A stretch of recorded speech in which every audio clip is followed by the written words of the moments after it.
Morning champion, this is Professor Austin from Government College of Technology. I am magnetic champion Sri Shakti along with me. இப்போ நம்ம என்ன பார்க்க போறோம் பாத்தீங்கன்னா செத்த மெட்டீரியல்ல some important concepts பார்க்க போறோம். என்ன கான்செப்ட் அப்படிங்கறத பார்க்கலாம். ஃபர்ஸ்ட் வந்து number of independent elastic constant என்ன சொல்றாங்க? Number of independent elastic constant required to express stress strain relationship for different types of material are given below. Type of material, number of independent elastic constant required. Isotropic 2, orthotropic 9, anisotropic 21. Isotropic மெட்டீரியலுக்கு ரெண்டு number of individual elastic கான்ஸ்டன்ட்னாலே அந்த material வந்து expect பண்ணலாம் system டயகிராம்ல.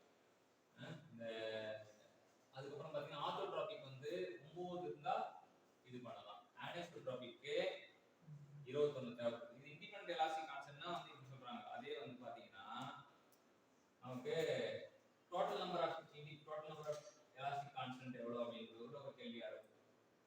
Total number of elastic constant இது வந்து 4. So இங்க வந்து இது infinite அப்படினா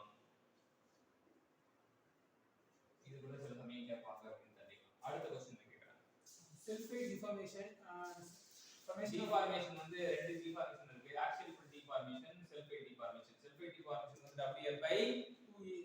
இது axial deformation வந்து WL by A. So sulfate deformation எத்தனை மடங்கு axial deformation அரை மடங்கு இருக்கும் அப்படினா. ஏன்னா இங்க கம்மி sulfate deformation வந்து சின்னதா இருக்கும். axial deformation வந்து axial load deformation வந்து அதிகமா இருக்கும். சோ இது வந்து அதிகமா போட்டா அரையால இருக்குன்னா கம்மியாயிடும். இது 2 mm னா இது 1 mm வரும். இது 4 னா இது 2 வரும். இது 6 னா இது 3 வரும். இத விட இவன் பாதியா இவனோட பாதியா இருக்கும். சரியா?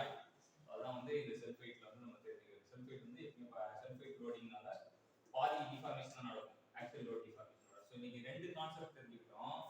என்ன கான்செப்ட் அப்படினா வந்து ஒன்னு வந்து நம்பர் ஆஃப் எலாஸ்டிக் கான்ஸ்டன்ட் ஒன்னு தெரிஞ்சுக்கிறோம். ரெண்டாவது வந்து deformation due to sulfate or deformation due to